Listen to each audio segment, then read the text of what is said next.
as a critic, I remember it so you don't have to. Especially when you shouldn't have to. By God, is today's movie bad! It is one of the worst Christmas flicks you could possibly see! Well, it's the end of the year again.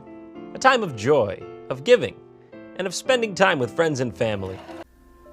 Like the good old days, you know, before I had a budget or a studio. I just talked in front of a camera, I didn't have to try as hard. Things were easier and better then. In a time such as this, one might almost forget that the United States of America is literally on fire right now.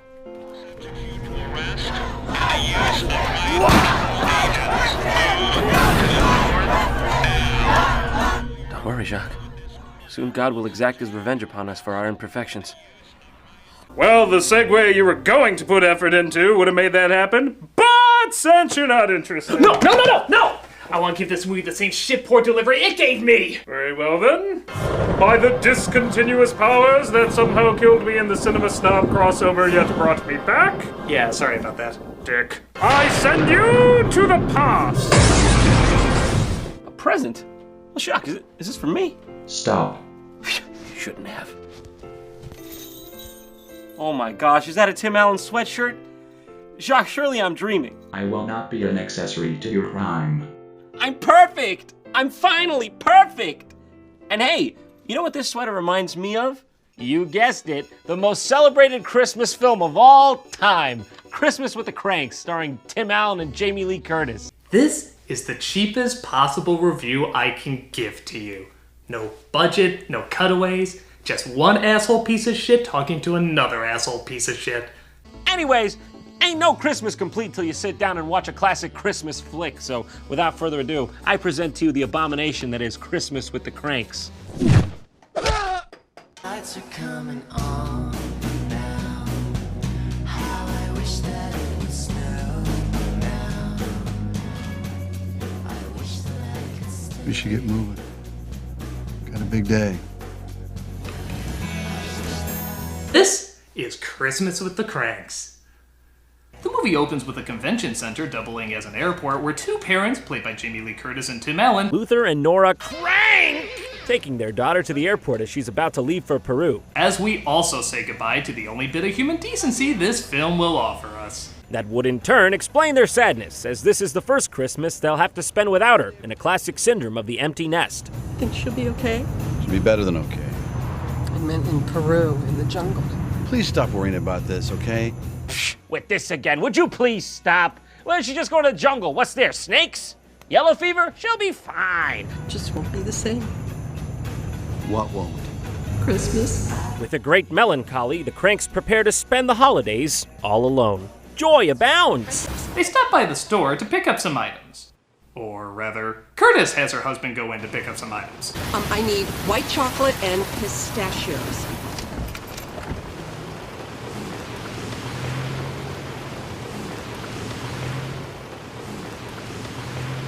What are you looking for, Tim? They didn't bring the umbrella. Didn't bring the umbrella. Oh, I need that stuff from Chips. Still needs the stuff, Tim. I didn't bring the umbrella. Didn't bring the umbrella.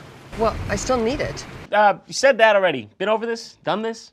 Okay, look, you stay in the car and I'll get him. go. So, because Mrs. Krank needed some pistachios, Tim's dirty ass is about to go through the wash. And that's basically where we're at with this film. Hey, but at least we get to see Tim Allen do the funny face. Getting wet is annoying. Should have done Santa Claus 4. You could use an umbrella! I just need some white chocolate. Good point, Tim. But he doesn't get the right stuff, so she sends him in again until he gets it right. You didn't get the white chocolate. Oh my God, the flow of this movie is like pulling teeth. You didn't get the white chocolate, Tim? That's all you went in there to get. How'd you screw that up? Who would even bother to write this exchange? It's so mundane. We're 5 minutes in, all we've been talking about is pistachios and white chocolate. Their cadence is so slow and they just keep repeating the same things over and over ad nauseum. Umbrella. Umbrella. What, did you talk to Rex? Who's Rex? Who's Rex? Come on. Tell us. The butcher. The butcher. As odd as it sounds, I didn't think of asking the butcher where the chocolate was. Our main characters, everybody. The Kardashians too down to earth for you. Well, sit back and enjoy these charming a-holes. So basically, thus far, this is a jaded couple arguing in a low energy and passive aggressive manner. The Christmas film, God bless. I'll go talk to Rex right now. Maybe he'll wonder why I'm all wet. I really think you need an umbrella! You know why I don't want one of your stupid umbrellas? Because I got...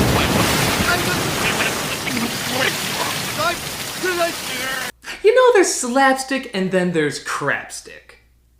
I'd much rather eat crapstick rather than watch any of this. Tim, I can't say I'm not upset. This easily could have been Jungle 3 Jungle had you just gone with your daughter on the airplane. Huge missed opportunity.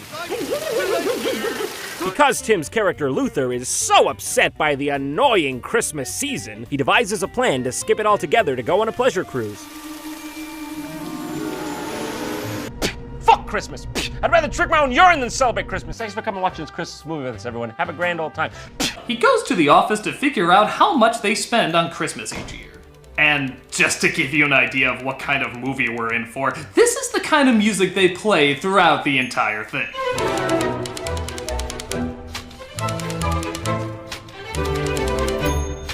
Yep, that Einstein for Baby score accompanies the whole film. It's like having this music throughout the entire review. I'm reviewing, viewing, viewing, viewing, viewing, viewing, viewing, viewing, viewing, viewing, viewing, viewing, viewing, viewing, viewing, viewing. The first time in 23 years, Blair won't be here. A lot of depression at Christmas, you know? Tell me about it. I have to eat a whole bottle of Prozac just to get through the second part of the month. Seeing how much money they spend every year, Alan has an idea. What are you looking at? Why are you looking at me like that? If you keep doing that, I'm gonna have to call the police. I think it's a form of harassment. If Tim Allen looks at you like this, I think we're gonna need legislation. This problem ain't gonna fix itself. Be right back. Make sure you shut the curtains. Tim's rape stares apparently work their usual magic as Jamie Lee Curtis gets so hot and bothered she Mistakes, I'll be right back for I Want Sex on the Table. A common error. wants to make Whoopi right there on the table. Luther, it's not even Saturday night. It's not even Saturday night, you know? The night we literally apparently schedule having violent sex on the dining room table. Have an idea. Yeah? Just let it be known that I never asked to see Jamie Lee Curtis that truly sexually aroused by Tim Allen. Yeah? But I got it anyway. Hey, careful what you wish for. They should be saying careful what you don't wish for. Yeah? That! What are you doing? Sit down. Apparently, though, Luther didn't have the hanky-panky in mind. As he explains that they should cancel their Christmas party and go on a cruise instead. He's so horny at the idea of fucking off, he tells her to fuck off. Sit down. Button up and sit down. Jesus Christ, man, let her down easy. We spent $6,100 on Christmas last year, with precious little to show for it. Luther explains that the previous year they spent over $6,000 on the holiday season. He argues that they may as well use the funds this year for a vacation to the Caribbean and skip out on the whole process altogether, actually saving money in the process. It's like I said, worst thing about Christmas, having to sit there and do Christmas. Huh? Oh, what a boring stinker that is. That's my goddamn eggnog. The most luxurious ship in their fleet. Cayman Islands. Snorkeling! Was that snorkeling or chloroforming? Granted, a heavy dose of that would be welcome at any time. Well, we can still give our charitable donations to Children's Hospital and of course, the church. Now this is where things start to get weird. I'm not sure if the writers were just out of touch or trying to get the target demographic of 75-year-old couples from the Midwest, because just after Nora's sexy episode, she starts to make a big stink that she can't go on the cruise unless they make a donation to the church. No, this is a total boycott, honey. It's $600. It's a total boycott. Yes, as part of a complete asshole package. Look, there's even a part where you can sign up for ISIS. Don't you just sympathize with these people? You're gonna let a lousy $600 stand between us and a Caribbean cruise. No, you are. All right, look, I'll match last year's contribution to the church and to the hospital, but not a penny more. Oh, thank God, the church! Matching contribution to the church! Can't live without that! Glad we resolved that plot point in literally 20 seconds between two scenes. I think this movie might just be a webcam live feed of a real couple's life. She horribly agrees, as she forgot we have to put up with them throughout the entire picture, as Alan writes a pointless letter saying he's not participating in Christmas to his coworkers. And of course, like a normal person, Tim's character walks around his office handing flyers to everyone, notifying them that he's skipping Christmas. Because, as we know, in real life, Christmas is mandated by law, and anyone who fails to comply is an enemy of the state! He says he's not angry or bitter, yet he so angrily and bitterly hands the letters out. Who would do this? Why would anyone care? No one cares if you leave on Christmas. I'm letting you know that I'll be skipping Christmas this year. Go ahead. Run. but we will find you. I am not angry, and I will not yell humbug. No, really, I'm not angry. Not even the slightest. Say, what's that? But yeah, that's basically the whole story of this film, that everyone surrounding the Kranks is so concerned with them skipping out on Christmas, they get socially ostracized like they're living in Victorian England or something. So what would happen if someone just literally needed to leave town for Christmas? This is so out of touch it leaves the realm of plausibility. Curtis also lets the aunt from Sabrina the Teenage Witch know, and immediately anger starts to spread. We're not going to do Christmas this year. How do you simply not do Christmas? She's not ordering Christmas cards either. Don't you know? Christmas is about not embracing variety and shaming those who do. Indeed. And I hear a rumor she's having a baby out of wedlock as well. We're taking a break. 1 year off, no Christmas whatsoever. I told you this would happen if we let refugees in. Yeah, I think it's about time to move to a new town and change your name. So the Kranks proceed to go around town needlessly pissing everyone off who is apparently part of their yearly holiday routine. Their block is not especially happy either. Canadian blue spruce last year. So this one's a real beauty, almost 10 feet tall. Mrs. Crank likes the big ones. We're not buying a Christmas tree this year. Sorry we had to go up on the price. We're making less per tree than last year. It's not about the money. Even though you clearly said that it is about the money. We're not doing Christmas this year. We're gonna go away on a cruise. We don't need a tree. Yeah, how do you like that, you little punk? Trying to make a decent living for yourself while making my life joyous, warm, and convenient? Here's what I think of your fucking tree. How's this for a Merry Christmas, you bunch of young, innocent children trying to foster a loving community spirit? It's really a movie about the spirit of the holidays, you know? Really looking forward to the Santa Claus 4. Want to know what happens in that one. Don't know why they haven't made that one yet. The Boy Scouts go and tell the head of the block, played by Dan Aykroyd, for some reason, and he becomes upset with them because they won't put their giant Frosty the Snowman sculpture up. Becker's at it again. Even Vic. enjoying the randomly placed snow puddles the sun didn't melt for some reason. But I gotta tell you, a lot of the neighbors are pretty upset. If you're trying to make me feel guilty, get off of it. You're just upset because my home improvement bump didn't save soul now. Perfect time to put up Frosty. But of course it doesn't stop there, as every house on the block apparently hangs up some giant Frosty decoration. Which apparently every single person in this neighborhood is required to do? The same exact one. Oh come on, you know what never has and never will be a thing. What is this, some sort of cultish ritual? The Kranks refuse to hang theirs, spreading more misery to the easily offendable. At this point, basically, the Kranks are neighborhood enemy number one and have pissed off just about everyone because they're not staying in line with traditions. Because after all, the holidays truly are about crippling communistic-style conformity, aren't they? Still working for the man, huh? Thought they would have made you partner by now. I gotta get to work. Well, have a good one, old man. Wow, that's some prime meat asshole right there. Can I have yesterday's asshole? No, you deserved a creme de la creme asshole, straight from the witch's vagina. Bah, humbug. Good morning, Mr. Scrooge. Walmart called, said I had to buy my own cheap perfume since Santa Claus isn't coming this year. Well, at least our Starbucks cups are still celebrating Christmas. Oh my God! You will face the wrath of my first world problem! Gliding in. It was an accident.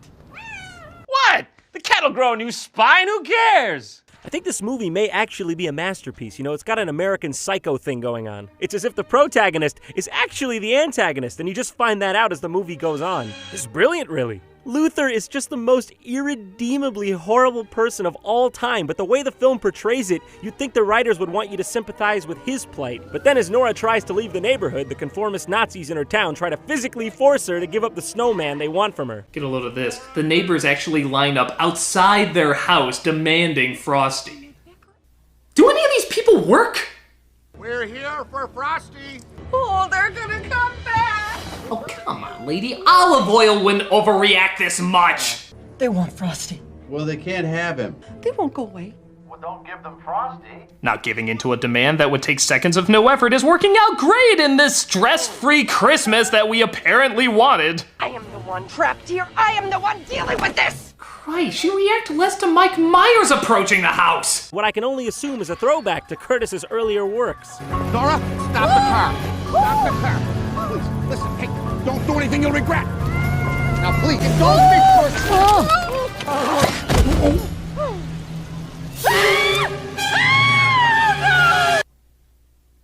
You know, slapstick is too good a word for this. How about something more fitting like, slap shit? Enjoy your slap shit, everybody, which is, again, something I'd much rather do than watch any of this! Look, it's okay, because shortly thereafter, Tim shows off colorful underwear in his local Irish pub. Woman's bathing suit? Nope, got my own. I don't really know. But at this point, I'm numb to it. There's no way we are wearing these on this cruise. These aren't for the cruise. Then what are they for, Tim? What are they for? You know what's odd is when an Irish pub serves fish tacos. I don't get that. You're a simple man, aren't you? Apparently, Luther got the bathing suits to go to get a tan from this sexy Oompa Loompa pre-cruise, so they could look, their best for the cruise. Nora, on the other hand, is apprehensive. Dear God, this should be outlawed. That feeling you're feeling? I know what I feel. Whoa! Wow! Excuse me. Oh, sorry. I'm an unexplained weird voice pervert you'll never see again. Comic gold? Apparently they thought that joke would work so well that they actually do it again. And then, of course, Nora's local pastor shows up to see her naked boobies, as one does. Because comedy. It's a mall, Nora. I'm Christmas shopping. Of course you are. Geez, lady, make up your mind.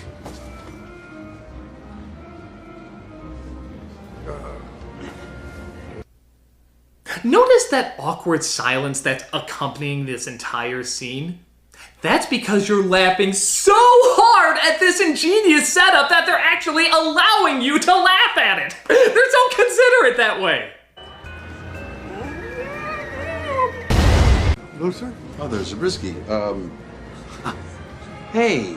Yes, because tanning is not God's way. Or the way of all these onlookers who clearly have never left their homes and have no idea what's supposed to be inappropriate in the real world.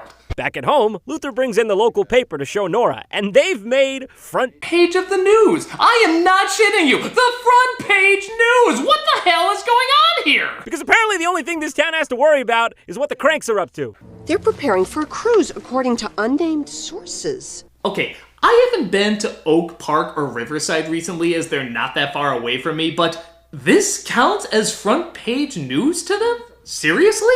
Stop the presses, everybody a rock! Oh my god, this is the biggest story ever since Squirrel! We're on bigger than Squirrel lockdown, everybody! We have to address the elephant in the room! But this is the final straw for Nora. As if the Orwellian nightmare she's been living in wasn't enough. She decides to throw two fingers up and enjoy the idea of the cruise after all.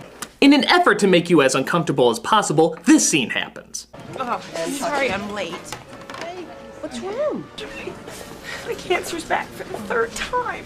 Whoa. What is this bombshell about cancer? What is this movie? A comedy? A drama? A horror? A satire? Undiscovered Shakespearean classic? The tone of the movie is never consistent. 1 minute it's goofy, the next minute it's terminal illness. Yikes.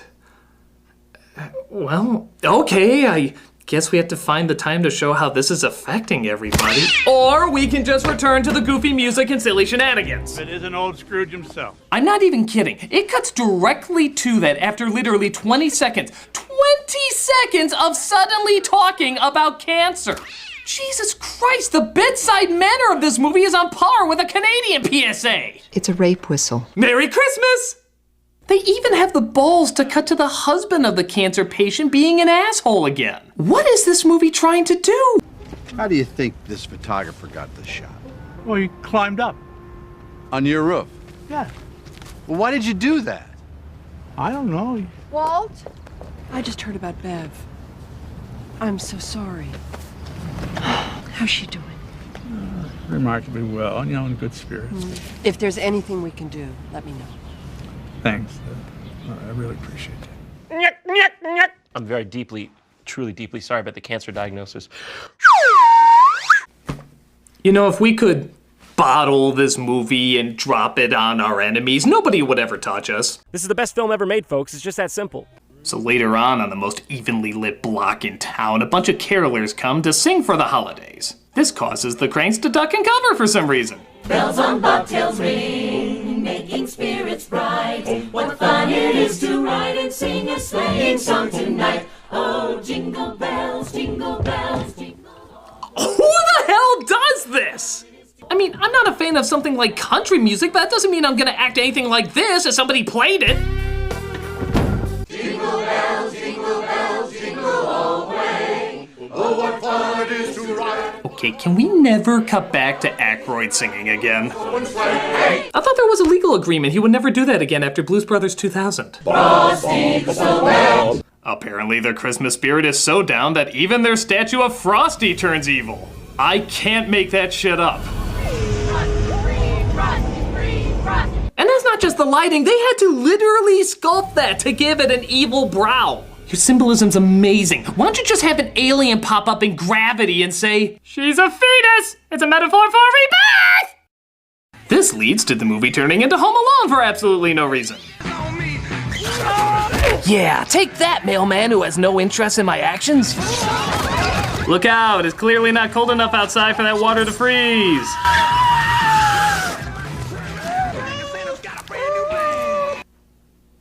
I'm just gonna assume that was thrown in there for the poster. Is it on there? Yeah. Animal cruelty is fine as long as it's used for promotional purposes. And hey, since it's the early 2000s, why not a needless Botox joke? I got a Botox injection today. Because Lord knows, this won't be everywhere. I got a Botox. The Botox. I just swung by a little Botox party. Did you bring any Botox? I didn't bring the Botox. Did you Botox your face into an expressionless mask? Malcolm! Damn it, Jordan, come on. It's time we lay that joke to rest. No, don't do that. After his face heals literally the next day, hey, heals faster than the other scars this movie leaves, people call their house demanding that they free Frosty. They even start standing outside all day. Free Frosty, free Frosty, free Frosty. Hey, Bobby, you want to waste hours of our childhood chanting outside a house about how someone should hang up a piece of plastic? What growing boy hasn't? So at this point, the film takes a turn as they get news that not only is their daughter coming home for Christmas that night, but she just met someone and is getting married, foiling Luther's plans of the trip. Oh, that seems really fast and out of nowhere. We should obviously sit her down and talk about her future. We're having a party. Or throw a Christmas party, that's obviously much more important here.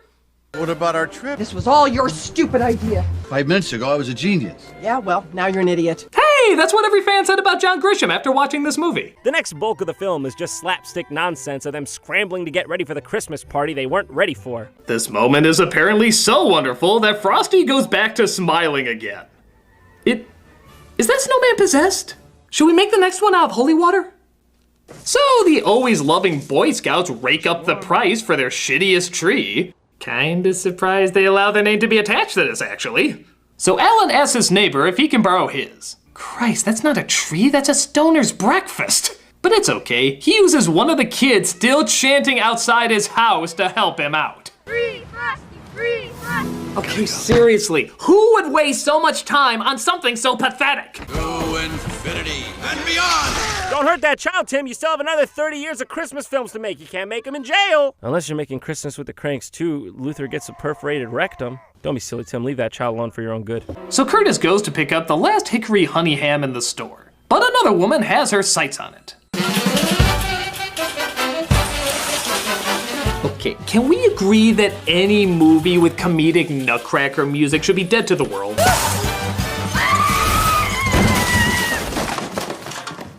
Happy holidays. You know, I feel like slap shit is too good a word for this now. How about shit? You just watch this movie, you say shit. Can you think of any other perfect word for this? Hell, a little kid can look at this and be like, shit. Yes, very good, Billy. Shit indeed. Its comedic foundation is seriously lacking. Okay, don't oversell it. But she comes across what Martin Short will look like 2 years from now, who somehow gets invited to the party. Thank you. Who are you? Meanwhile, Alan tries to put Frosty up on the roof. Hey, kids! Guys! Mr. Crank is putting up his Frosty. To hell with these boring video games, we can watch the wonder of a man slowly plugging in a light. Easy! Careful! We're gonna go back that way.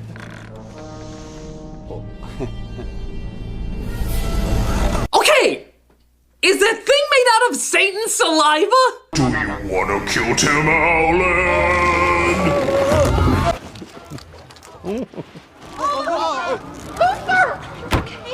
Actually, it was a suicide attempt. But emergency vehicles come, pointlessly parking on the lawn and cutting him down in a way that injures him even more. Huh? Firefighters, bunch of hacks, right?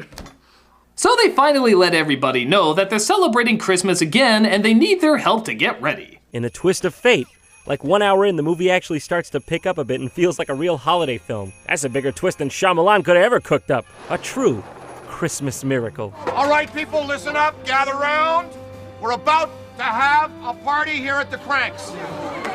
A Christmas homecoming for Blair. The town sees that the Kranks need help because they can't get their party together in time. So they all pitch in to get supplies together before the daughter's plane lands. It's kind of nice, actually, and reminds me of the best parts of Christmas films in general. Hold on. Why should we do this for him? Yeah. He's a jerk. And good things never last, like this pants. Regardless of how you feel about Luther, I know a lot of you have mixed feelings about him now, but we're a community. A dangerously OCD community with issues we'll address another time. But we're a community, and the people in a community stick together, even if one of them has been behaving for most of the holiday season like a spoiled, selfish little baby. Unlike us, bottom line, peer pressure always works. If someone doesn't do what you want, harass them until they do it. Christmas! Why should the daughter pay for the sins of the father? Christmas is about giving, and family, and love.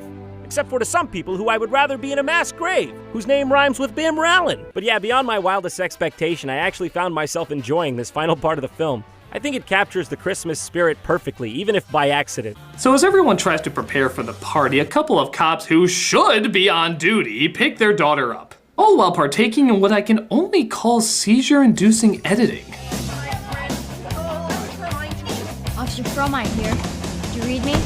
Wow, if that doesn't give you a medical condition, I don't know what will. We see one plug somehow takes out an entire block, but is turned right back on again.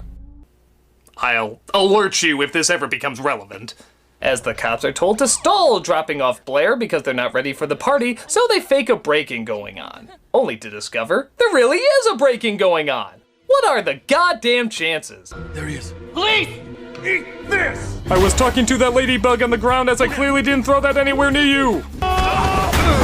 They eventually catch and arrest him. Yeah, guessing that was a fun ride home. As per obvious police protocol, they don't take him to the police station, drive him instead to a suburban home, abandon him, and go inside to enjoy the party, leaving him all alone in the car with the window open.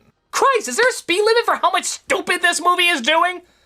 And get this, purposefully overlooked Malcolm in the Middle joke comes up to the criminal and actually falls for the lie he's telling him. I'm starving out here. I haven't eaten in 7 days. 7 days? Yeah. Any scraps I get, I give to the kids. You look about the age of idiot. You believe anything I say, right? No funny business, right? Swear? On my kids' lives. I mean, come on, if you can't trust a guy in the back of a police car, who can you trust? Thankfully, this doesn't interrupt the toast that our family is making. I just wanted to say thank you. You really have shown us the true meaning of community. Through your constant harassment, you came through after we gave you exactly what you wanted. Cheers, assholes! But Alan is mad because he didn't get to go on his trip. And also because this movie clearly doesn't know how to stop. Why is this still going? Everyone out there sacrificed their Christmas Eve to help us. I thought maybe that might affect you. Maybe have you start thinking about putting others first instead of yourself. Why can't you join the rest of the neighborhood in their one selfish need? But Alan gets the idea to go to the neighbor whose wife has cancer. How's Bev? She's having a good day. Thanks. We started over to see Blair, but, snow started. Yes, and it was a whole 2 more feet, so... Luther makes amends with his neighbors and redeems himself by giving them the cruise tickets he now won't be using because he'll be spending the holidays with family. This is a sincere, heartfelt Christmas offering to 2 very selfless people.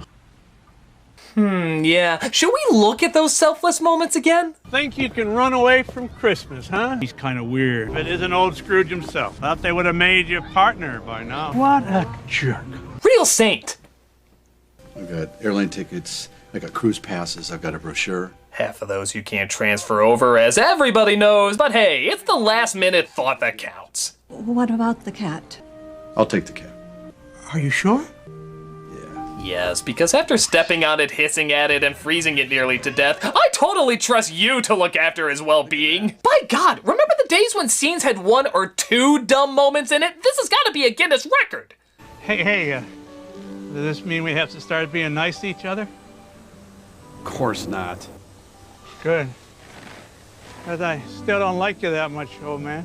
Man, that's kind of fucked up, dude. He just gave you the tickets. But even still, it's not over. As things are about to wrap up, a robber that snuck into the party attempts to steal jewelry from the Kranks house, as opposed to literally every other empty house on the block, and make a getaway. Get out off the road! My car! My ground! Hey, what's in that bag? Oh, Lord! Umbrella Santa from the beginning is back. I really think you need an umbrella! You know what they say, if you show an umbrella in the first act and you don't use it by the third, you haven't written a Tim Allen film. And we finally find out who that guy was who Curtis invited to the party. You're the guy that was selling umbrellas in the rain, aren't you? It's a living. Thank you for the party. Hey, you're welcome. I'm sorry you got to work on Christmas Eve. Santa always has to work on Christmas Eve. It's the real Santa, isn't it? It's the real Santa! Praise Jesus! What a twist! An incredibly weak tying into absolutely nothing important twist! And here it finally ends. Thank God. I can't imagine in the last few seconds they possibly make this any dumber. Merry Christmas to all, and I spiked all your eggnog. What the hell was that? And there it is. The film ends on a nice little note. We're not who we were. We change. Sometimes for the better, sometimes for the worse, but we all change. Movies like this don't want us to change. They try to shame those who do things their own way. They act like the importance is in the details and not in the overall message. This is a horrible thing to teach, especially when talking about Christmas. Well, in some aspects, it's one of the most tone-deaf films I've ever seen. There's just something lovable about it. Just the fact that no one in this entire movie seems like they want to be there, yet somehow it turns out alright in the end. And isn't that, at the end of the day, what the holidays are all about? Being forced to be with a bunch of people you're only lukewarm on for long periods of time? Hey, in my eyes, it's perfect. So Merry Christmas! And Happy New Year from New York, baby! It's 28 degrees outside!